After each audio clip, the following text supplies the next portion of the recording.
Suzanne's Paparazzi Jewelry, 24/7 shopping available. 160920 is the code. Show her some love, like she showed us.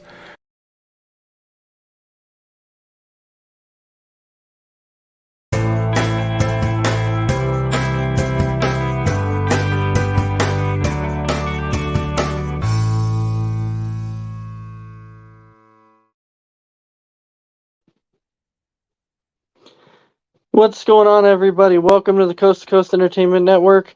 I am Ace, and you are watching another episode of Sports Minute tonight. I am joined by my two co-hosts for the evening. Number one, let's introduce you, that man that we call Mr. Big B. How are you doing tonight?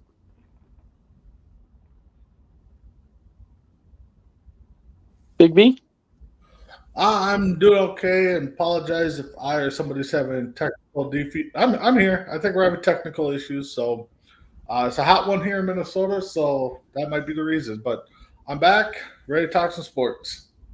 All right, and then Mr. Crispy Bacon, how are you doing tonight? Doing good. Glad to be back on and here to talk sports. Yeah, we actually have we have some good topics for you tonight, and I know typically, we don't. And I'm sure for all of you who have watched, Sports Minute before, we've always said that we are a non-biased network, which is true. We don't come on here. We typically don't talk about our favorite teams. But tonight, there's only one reason why I'm throwing this topic out there, and it's simple because I don't personally know if I agree with the statement that Mark Murphy had made. And so for anybody who doesn't know, yes, I am a diehard Green Bay Packer fan. And so Mike Murphy, at a conference, when he was asked about Jordan Love, he basically came out and made the comment that said, Jordan Love's season this year, I'm going based upon Aaron Rodgers' first season as a starter. So I'm only giving it a half a season. And then by a half a season, I should be able to tell whether or not Jordan Love is going to be a franchise quarterback, if Jordan Love is going to be here for the foreseeable future. In my opinion, I feel like a half a season just isn't enough. But Big B, I'm going to go ahead and I'm going to start with you. What's your thinking on this? Do you agree with this statement? Oh, I mean, you're going to have all of preseason with the group. Your first season, you're trying to go young, so you got the connections there. I'm kind of 50-50 on it, even being a Vikings fan, because you got to give it time. Because let's say 8 games. I know there's 17 games, but the first 8 games, if you go 500, 4-4, and Love's putting up the numbers, and you lose a couple good games, close games. I mean, what's that tell you? I mean, if you go 1-7, okay, maybe he's not the answer. But again, if he's putting up numbers and he's losing games like the Vikings were losing, or winning with those last second touchdowns and stuff. I mean, I don't know. I mean, I guess it's a good point to be like, okay, yeah, we're going to give him 8 games, see where he's at. But again, I mean, what if you're 7-1 and he's putting up crappy numbers? I mean, does that mean he's not a good quarterback? Possibly, but you're going to stick with them. Mm-hmm.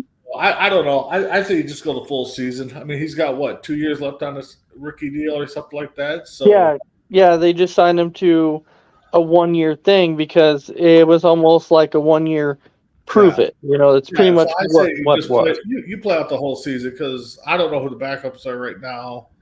I mean, their backups is Sean Clifford that came from Penn State. Yeah. And then and they also have Danny Etling, which has been there for a couple of years. And then they just signed Alex Magoo, which he came from he came from the USFL and won the MVP in the USFL and won a couple championships there. So I'd say it's a what to me. You're going to play the whole year. I mean, unless he gets hurt, but Jordan Love's going to be a starter week 1 to week 17, 18, whatever. Unless he gets hurt, unless he's really playing bad, then you got to bench him. But I mean, if you're sitting around 500 after 8 games, you got to let him roll.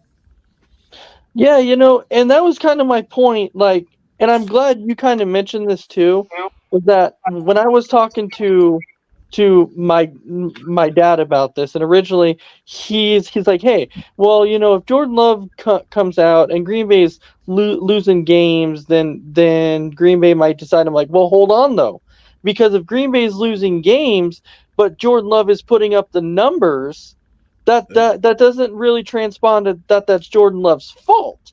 So would they indeed be like, well, he's losing games, so we're gonna go ahead and bench him? No, I don't foresee that happening.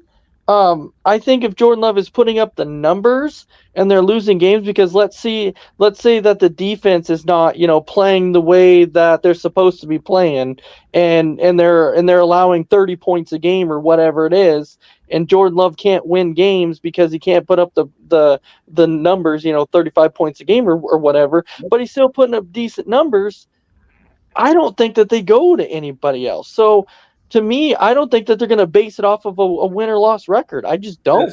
It's the same debate that we have in Minnesota here. Kirk Cousins, when you lose, no matter what the numbers are, he should have done better in the Vikings eye or the Viking fan base.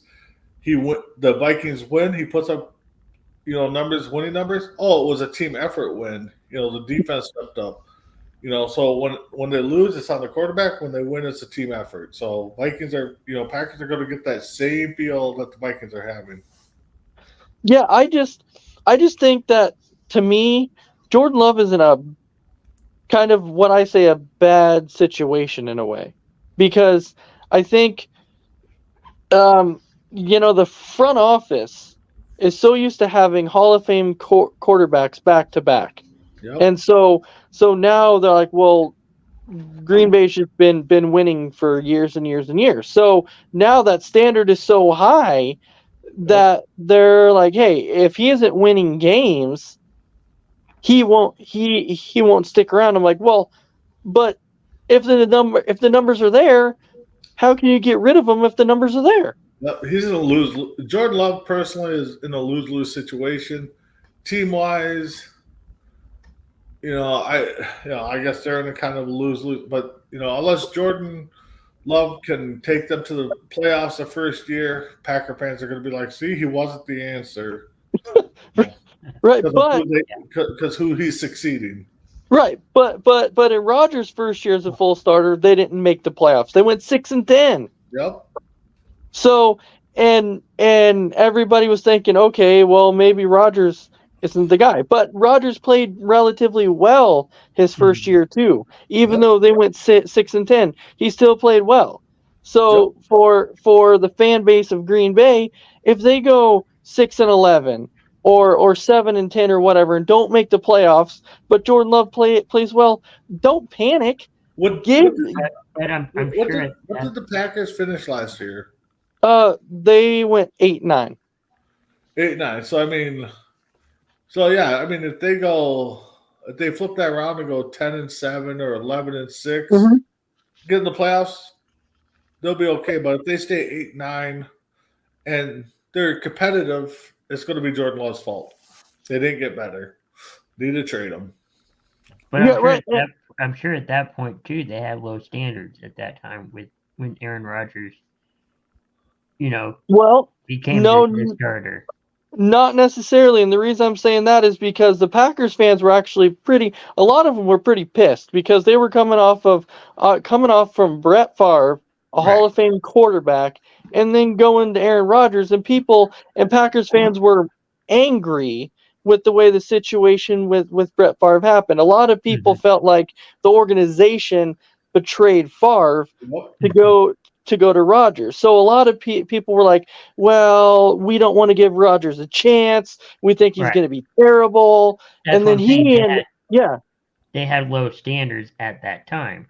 And then, well, no, it's not that the Packer fans had. What did the Packers do Favre's last couple of years there? Did they go to the playoffs? They did. The last year that Favre was there, It was at they actually got 2007. they got the number one seed. Hmm. And if you remember, they lost to the Giants at Lambeau in the divisional round in overtime. That's right. Yeah, Okay. it was when the Patriots were undefeated. The Giants were headed to the Super Bowl. It was cold. Yeah, They kicked yeah, that game-winning field and goal. yeah, and so to me, when you look at last season, you asked about the record, and their record last year was 8-9 with now keep in mind that was with a mediocre season from Rodgers. It wasn't a great season, it was mediocre. And so it wasn't even Rodgers playing great. So just imagine if Jordan Love comes out and is just a mediocre quarterback with the same exact roster basically that they had last season. Hmm. When did Rodgers take over? Like 2008, He took over in 2009. 2008. Okay. So Favre's last couple years was 14-12, 8-8, Huh. and then 13-3 in 2007. Yeah. And then Rodgers takes over in 2008 at 10-6, and then he goes on a string of division wins. Makes the playoffs and stuff. So, I mean, you're right that the fan base, because I remember hearing a lot of people like, "Oh, they're doing Favre wrong. They're not getting the people he wants," Hmm. and stuff like that. And I remember talking to a lot of Packer fans, and they said Packers are doing wrong, and then of course when he comes here, then they all wanted to say they don't respect Favre anymore, and he's not a Packer, blah blah blah, because Rodgers is the guy. Rodgers is the new face of the franchise, and so we'll see. Packers got a lot of interesting things coming up. Week 1's going to be huge for them. Packers Bears. So Yeah. Yeah. So, Crispy, before we go on to our next topic, what's your thoughts on this? Do you think a half a season is enough to determine if a guy is the franchise guy? I think it's way more than enough. ooh, I do. I mean, I mean, you can go that long, but I think you can probably tell with maybe 6 or 7 games. Whoa, you're really Maybe. It depends on the situation, but I think you do wow. have to give it some time. And I know they're basing it off of previous experience, but the only problem is, the coach is different, management's different. It's going well. to be tricky, but The thing is, Love Week 1 is lose-lose. Because yeah. if they come in Chicago and they don't win, and he puts up crappy numbers, they're going to ask for his head right away. Oh, absolutely, No matter how they that are. game turns out, I mean, unless they win, of course. But if Love comes out there and does 354 touchdowns, a pick, but they lose by 3, they're going to ask for his head right away.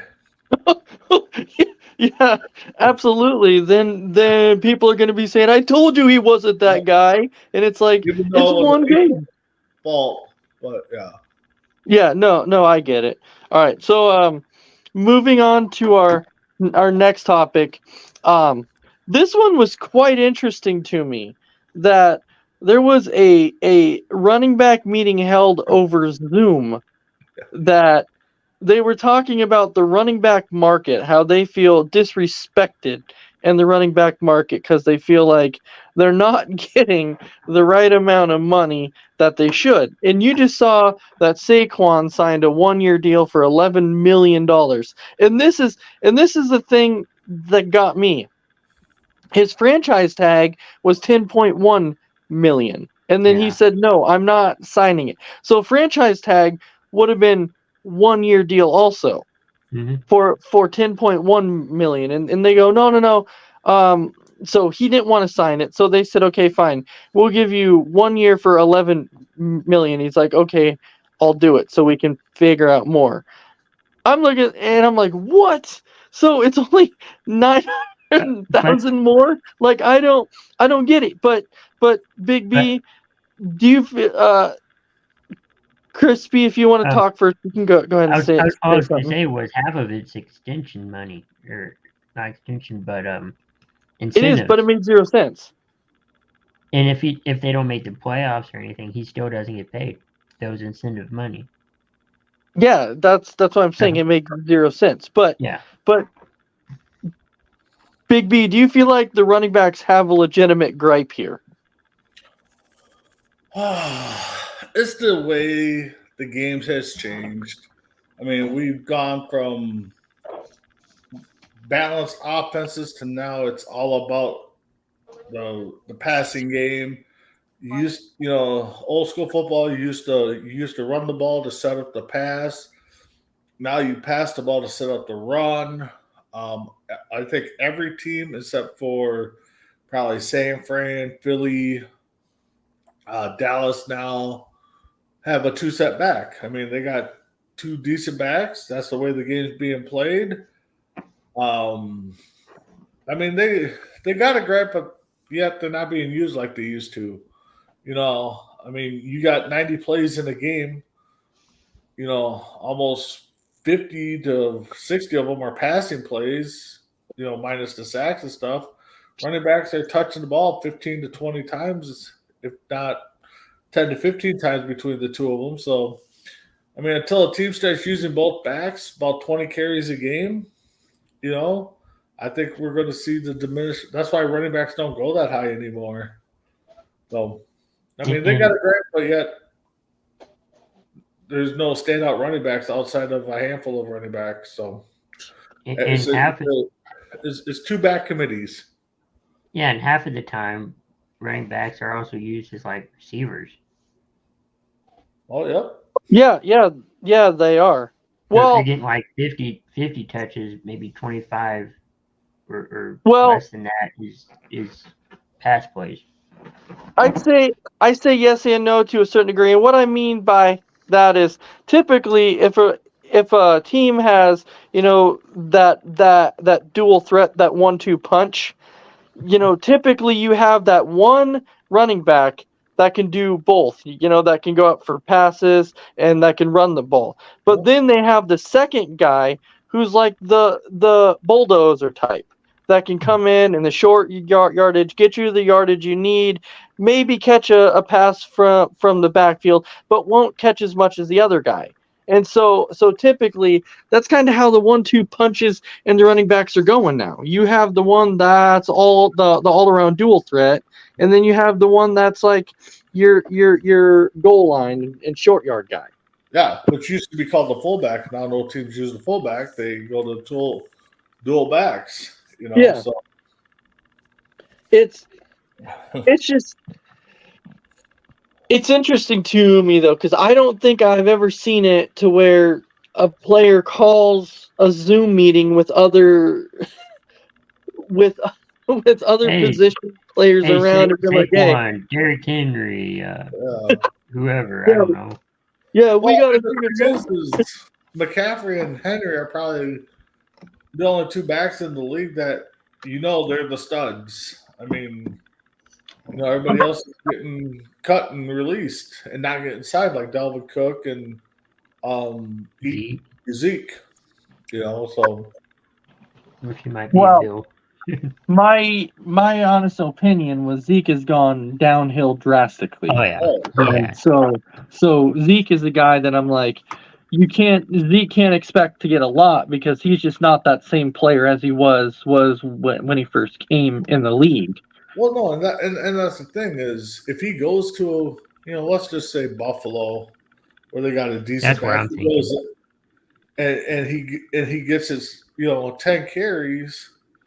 And let's say he gets 90 yards. I mean, in 10 carries, that's 9 yards per average. I mean, he's an effective back. He's not the workhorse anymore. He's not the 20, 25 back running back. I wouldn't count on that.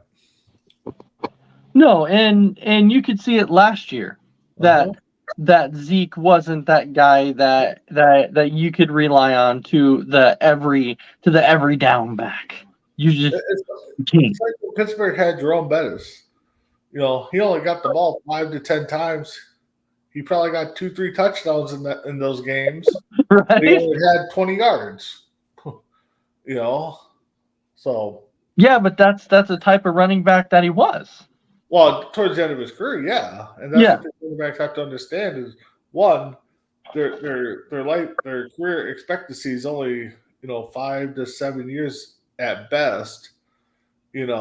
So yeah, it's a lot shorter than what receivers and quarterbacks are. Their career expectancy is actually a lot shorter. So, and you even see it now to where a running back's contract is about to expire. Teams like, well, he's 30, and so it's gonna and I'm sitting there thinking, but that's only 30. Like, in our minds, we're thinking that's only 30, but other teams go, well, he's 30 years old and he's already been in league for 6 years, so that way his career expectancy is going down. And you're like, it is kind of crazy to think about that, but that's kind of how it is in the league. That's how teams think. They've been there for 6 or 7 years. So now they're starting to decline, or that's kind of what they say.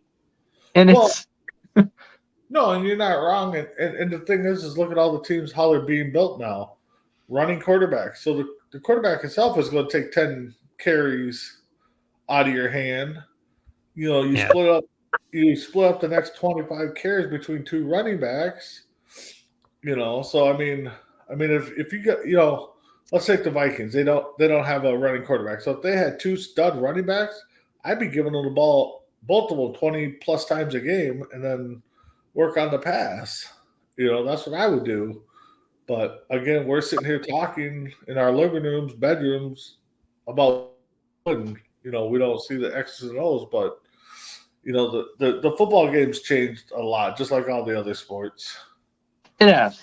It is. Yeah, it has changed a ton now, and like you said, it's more geared towards passing. So you're going to see it a heck of a lot more. Crispy, what's your thoughts? Do you feel like the running backs have a gripe here?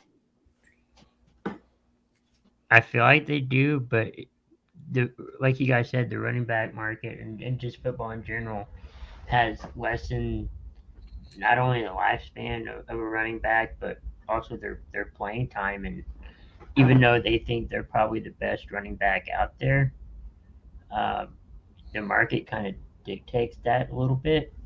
Mm-hmm. And that quarterbacks, their teams are running the running back or the running quarterback more. It's almost like they're taking two positions, which kind of lets the running back rest a little bit. So, I mean, they feel like they have, a story about it, and that's their situation, but maybe not, no. Well, and then you don't even factor in the extra weapons like San Fran has. And Samuel that will take 5 carries out of the backfield as a receiver. So, Well, yeah, when you think about it, when Debo's contract, was going to be up, and they were talking about trading Debo and things like that.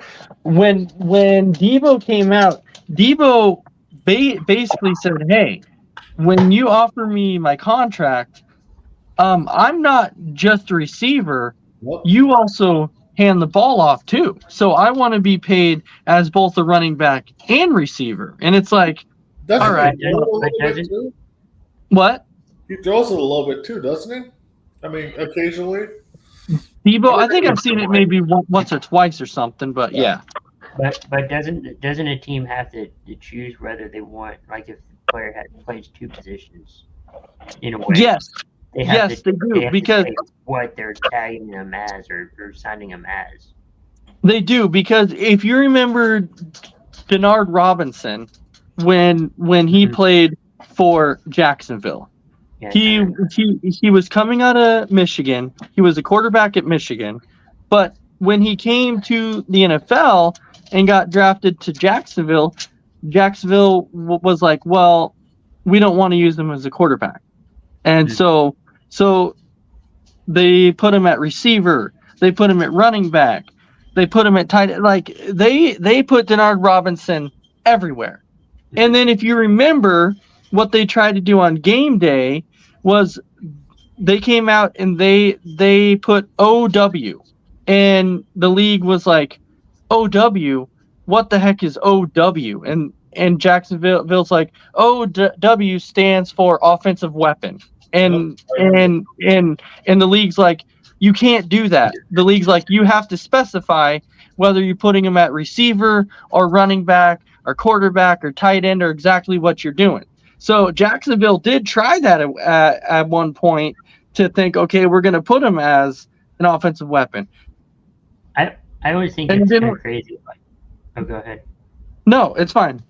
Go ahead. I was going to say that, like during the draft, they'll put, whoever's drafted, offensive lineman, and I'm thinking that they're just saying he could be anywhere on the offensive line, right? Well, yeah. But you still have to specify once you put him in that spot. Yeah. I mean, you can specify and say, hey, the guy's a tackle. But if you want him to play as a guard, you can play him as a guard. Right. It doesn't matter what his title is.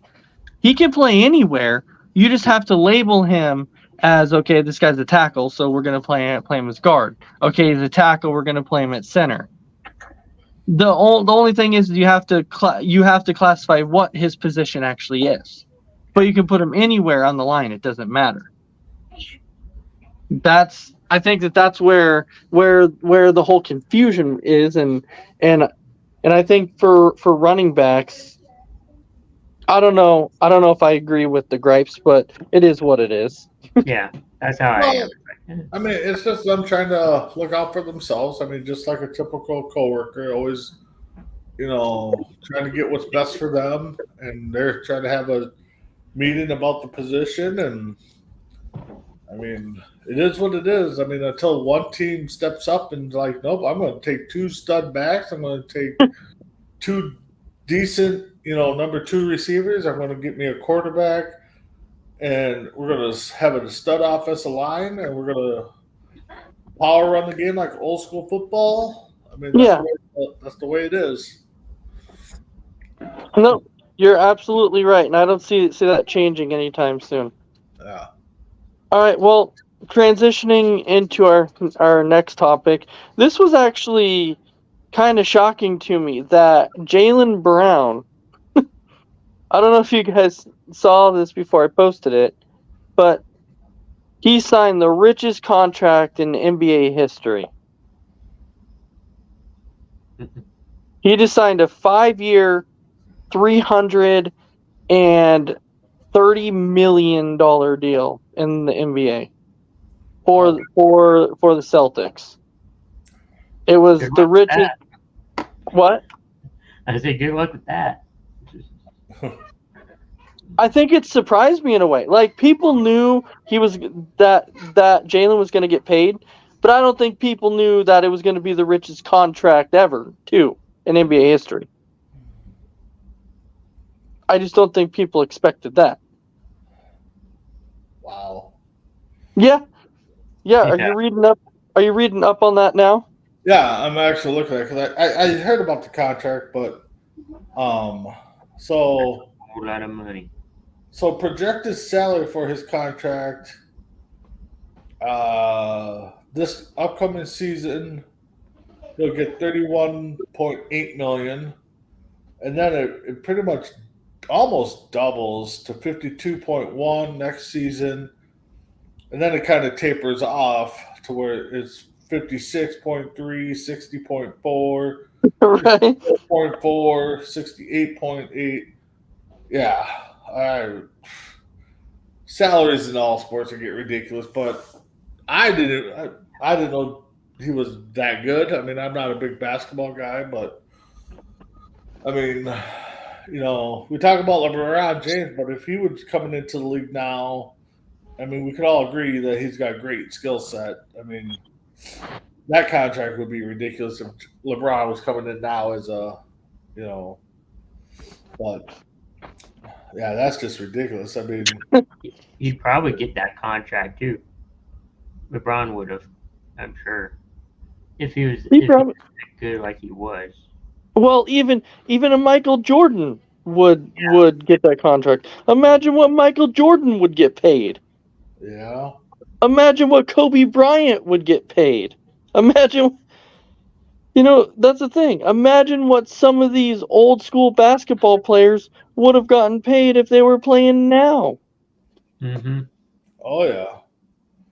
I'm just looking at his stats too, just to kind of see, I mean, last year 26.6 points. I mean, in 67 games. I mean, his games have gone down since his rookie year. Mm-hmm. Minutes played has, kind of been average. Points per game, I mean, yeah, he's improving, but I mean, 26.6 points a game, that probably puts him in the top 20? I mean, Yeah, 25? and if you look, I mean, yeah, and if you look at the series against the Miami Heat, you're looking at that, and you're like, I think the biggest thing that shocks me about that is that he almost I wouldn't say disappeared in that series in the first 3 games, but he did not play well in those first 3 games of the series against the Miami Heat. And I'm not saying that, that the whole series was on him, Mm-hmm. but the fact is yes, you are 100% correct that his stats have kind of declined just a little bit. And so that's why it kind of surprises me that he was able to get this massive contract. But that's what the NBA is playing now. Like that's what they're paying people. And that it's crazy. So Yeah. Crispy, what is your thoughts on this contract? That's a whole lot of money. But we're not there to see what actually goes on in those kind of situations. So, we're just speculating. Hopefully it works out for the Celtics, but I know in other sports when you pay a player so high, it doesn't normally work out. But I'm not too familiar with the basketball finances and all that. But hopefully it'll work out for him. Yep. All right. Well, going into our next topic, this one actually caught me off guard. Like this one legitimately did, because when it popped up, I was like, "Whoa! I didn't even know that Harbaugh was under investigation for anything." And then it came up that said he can have a 4-game ban due to recruiting improperly, the policies of recruiting. Yeah. So Big B, like, what's your actual thoughts on this? Of that he wasn't following the proper procedures, illegal recruiting. Let's see if I can find anything on it, because I heard it. And... I heard one report that go ahead, Chris. he would spend like the night at the family's home to help recruit the kid, the athlete. I heard that report, which that could be a violation. Yeah, but all right. So when you think about this though, do you think that because of everything that Harbaugh has done, and he kind of has the big name at Michigan and everything else, do you think that this kind of tarnishes his legacy? Because we know that when Greg Williams with the Saints got in trouble for the bounty hunter stuff, his name was kind of rubbed through the mud there. And there's been some other situations to where coaches' names have come up and they've been run through the mud. So Big B, do you feel like in a way at all this tarnishes maybe a little bit of Harbaugh's legacy in a way?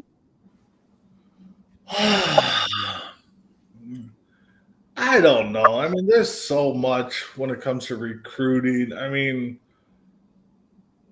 why is Alabama, Georgia always top recruiters? I mean, I know the school itself, I know the reputation there. I mean, Michigan's got a good reputation, but I mean, I guess until we find out what the actual allegations are, I know it was recruiting based, but I mean, he's going to sit out if it holds up 4 games, which are all home games against. Everybody knows colleges. First couple of games are preseason games because they play against nobodies almost. I don't know. I just wait and see what comes out. I mean, everybody's still going to want to play for him because, I mean, it's Jim Harbaugh. He's got the connections to people in the NFL. You want to, I mean, how can you say no to a guy that's been there where you want to go, who can easily ask you who your favorite player is and go, okay, let me call him, I mean, so it'll be interesting. I know Michigan fan base, as long as they beat Ohio State, they care less who their coach is. I mean, Right. I mean, he hasn't brought. I think he brought a Big Ten title last year, but national championship is your next step. So, but as long as you're beating Ohio State and playing for the playoffs every year, I mean, the fan base ain't gonna give 2 hoots about it. But No. well, So we'll see. you don't feel like this will scare off any players or anything when they're Not right now. when they're trying to Not- recruit? No, unless they get those violations where they're not bowl eligible for X amount of years, or Like when Ohio State got in trouble and they couldn't be in a bowl and they Yes. went undefeated that season. Ohio Yeah. State went undefeated and they couldn't do anything. They couldn't make a bowl. yeah. So unless some stuff like that. I mean, 4 games you're missing your coach. Oh well, but we'll see. But I'm not saying they need to check into other conferences and other teams, but you got to look. I mean, there's got to be a reason why these other conferences and teams are doing so well every year, and it's not because I'm a Gopher fan. Because one, I'm more of a Michigan fan and a Notre Dame fan than I am a Minnesota fan because Minnesota's always been crappy in my opinion. But but they gotta. I know there's boundaries. I think you can only make X amount of contacts with one recruit over a certain amount of time. Especially if you're the head coach, you can only do it an X amount of time. But we know there's every school probably has violations if they really dig into them. Oh, I'm sure, yeah. Oh yeah. I'm sure when you really look around, even because we know that when they would go to recruit before, you couldn't offer them anything. You weren't allowed to offer them any memorabilia. You weren't allowed to offer them, any cars or anything like that. But I'm sure that if you really dig into it, I'm sure that stuff happened and was just never caught. Yep. Oh yeah. I mean, there's. I guarantee there's a lot of people that, when it comes up, if they got the right offer to squeal, they will. Yeah, I'm pretty sure that. Or if they got shifted. Oh well, you might want to check the bank account as X player because he got this to go there. So. Well, and I'm sure other coaches have done way worse. I'm not saying this is bad, but it is. I just think it's go ahead. not as bad as probably many others. No, but when you think about it too, there could be situations to where somebody could end up squealing because, like, think about Antonio Brown when he got his fake vaccination card and was supposed to pay the person for it and never did. So then the person came out and said, "Hey, I gave him one and he was supposed to pay me and never did." So that's when you know that somebody might step forward if somebody's like, "Hey, they promised me money and they told me they were going to give me money if I came and played here and they never did." They Yeah. never gave me the car they promised. They never gave me this. So it's, if any of that stuff happens, I'm sure somebody would step forward and be like, yeah, this did happen. So If Fireball leaves anytime this year, then we know there's bigger problems. But until that happens, I think Michigan's going to be just fine. And their first 4 games is non-conference. Yeah. well, think about from Northwestern also, right? With Yeah. yeah, Fitzgerald when he had to step down and stuff because all the hazing and everything that they were talking about that was going on there, and harassment and all kinds of stuff. So, and people were talking about how good of a coach he was, but nobody knew what was going on behind the scenes until something came out and leaked. So you never know when something's going to leak out. So It takes just one person. right. I mean, just think about the great Joe Paul, Joe Paterno down in Penn Penn State. State. Everything that happened there, supposedly everybody admitted that Joe Paul didn't know anything about it. You know, it was brought to his attention. He did what he had to do. Maybe covered it up, maybe didn't. But you know, the players and him himself lost all those years and stuff. So we know nobody's perfect. No franchise / college is perfect. They tried to get the upper hand, and somebody just squealed, I guess. So At some point, absolutely, somebody's going to squeal at some point. yep. And then you're going to see like a domino effect to where, because you always see it, one person comes out and says it happened here, and then somebody's like, oh, well, it also happened here, and then it happened here, and then it happened here. And then you always see new policies and procedures put into place because these things end up happening. Yep. And then, So- and then everybody looks for the fine line on trying to squeak around the new policy and still do what they can. But yeah. Yep, I'm just kind of waiting for it to happen because we know it's coming. Yep. So what I did tonight was kind of funny. I was bringing back one of kind of doing an Aces mini game tonight, but it's an easy one. So basically, what you're doing is you're going to be blind ranking 5 receivers. And what I mean by blind ranking is I've got listed 1 through 32 on my paper. Okay. When you pick that number, I'm going to give you that receiver, and then you have to put them at 1, 2, 3, 4, or 5, not knowing what receiver is coming next. And then we come up and then we find out who's going to have the better list between Big B and Crispy, and who's going to get closest to actually putting their best receiver at the number 1 spot. Okay.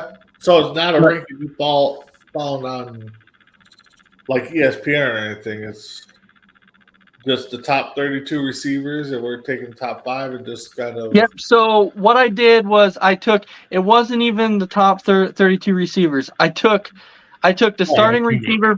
So I took the starting receiver for every team. Gotcha. Okay. And I put them on here. So the number 1 receiver for every team is on this paper. Gotcha. So you don't know.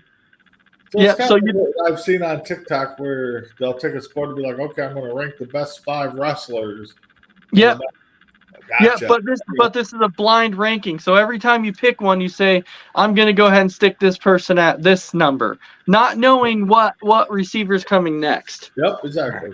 Yep. All right, so who wants to go first, Big B or Crispy?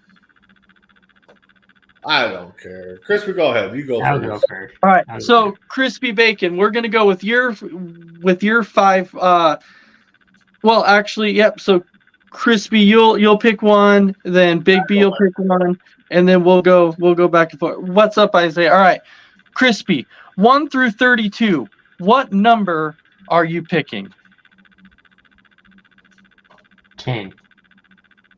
Number 10. Your wide receiver is the number 1 receiver for the New York Giants, which is Darius Slayton. And I put it 1 to 5. You put them 1 to 5. You say on your list, you go, I'm going to put this one at whatever number between 1 through 5. And you're trying to get your best. If you feel like you're going to get a better receiver than Darius Slayton, you don't want to put Darius Slayton at number 1. But if you feel like you're not going to get a worse one than him, if you feel like he's the worst out of all 32, you're going to want to put him at 5. So this is how you feel about it. I'm going to go 5. Oh, so Crispy's going 5. Okay, Big B. Yeah, that's probably where I would have put him. Let's see. He took 10. Your list is different, though. Your list is different. I know. Oh. So it's not, so I could take 10 too. It'd be a different list. You can take 10 too, and it'll be a different person. Gotcha. Okay. You know what? I'll go 21. All right. So Big B, number 21 for you is going to be the starting receiver for the Pittsburgh Steelers and Deontay Johnson. Ooh. I'll go number 4 with him. Okay, you're going number 4. Yeah. Okay, Crispy, what number are you taking? Let's go 30. All right, Crispy, number 30. Your number 30 is the number 1 receiver for the Green Bay Packers, Christian Watson.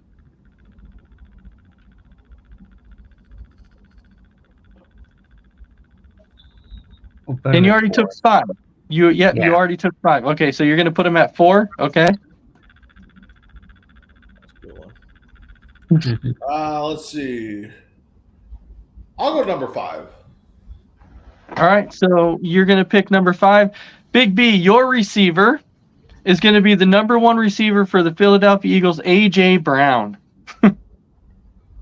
I'll use 4. I'll go 3.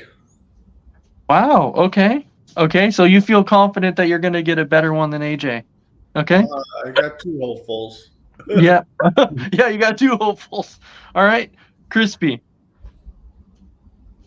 Let's go number 2. Number 2. Crispy, your number 2 receiver is also the starting receiver for the Philadelphia Eagles, A.J. Brown. I'll go number 3. So he's also going number 3 also. So Crispy's going right down the line here. All right. Big B.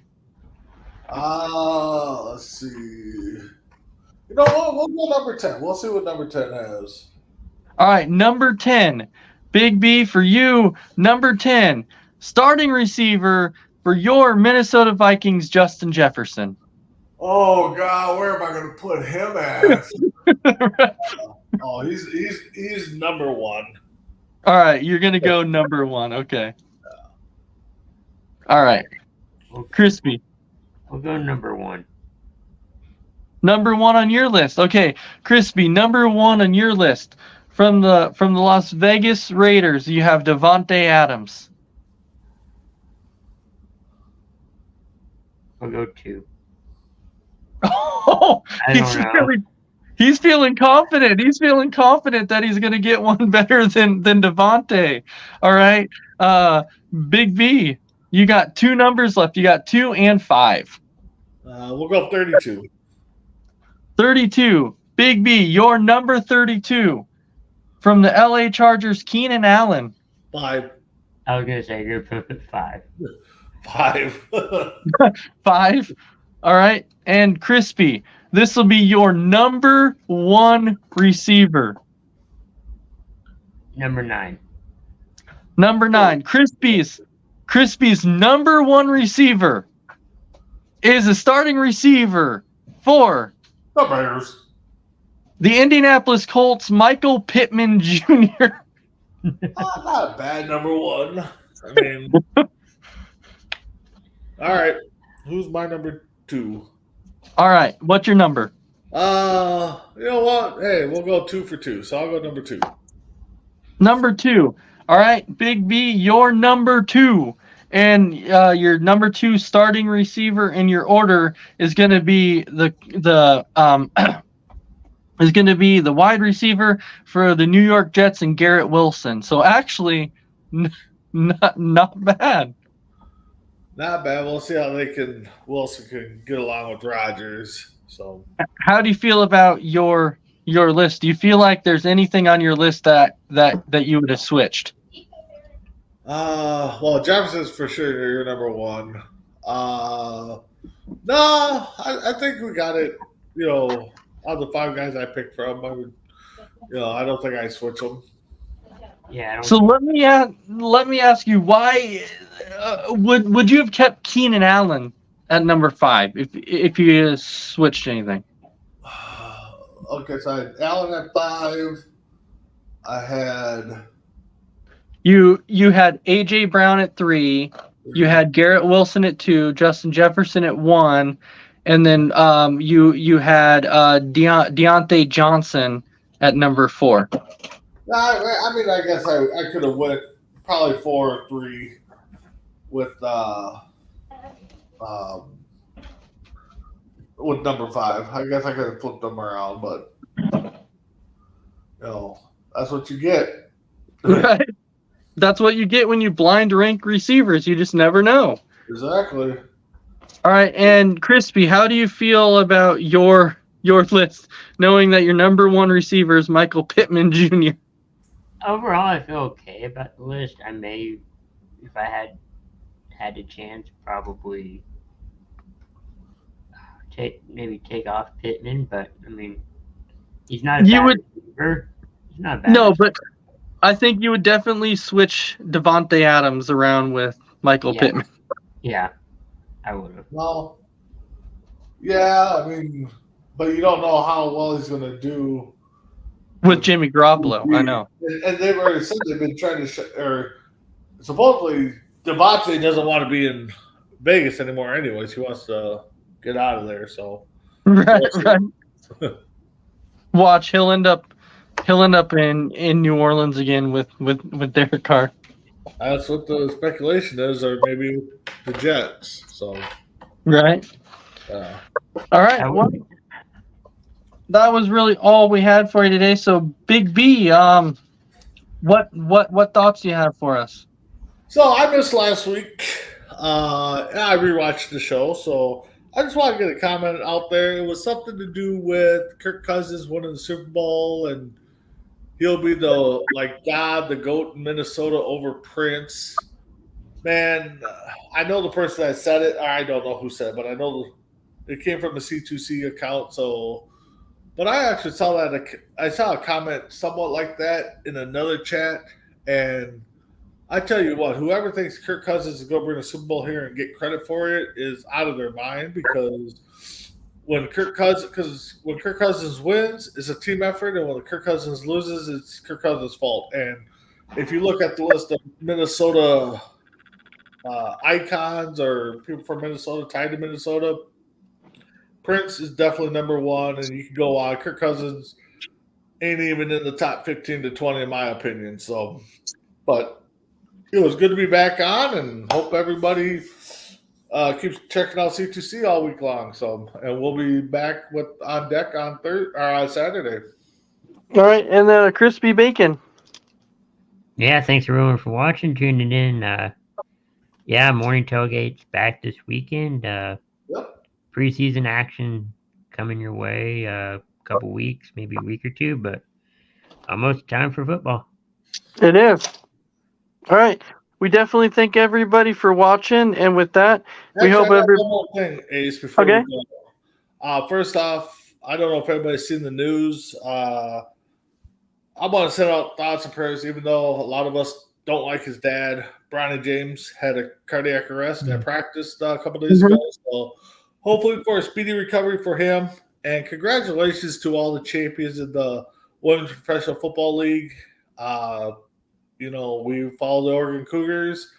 So I want to give props to the women that, go out and battle the gridiron just like the men. So congratulations to all those women. All right.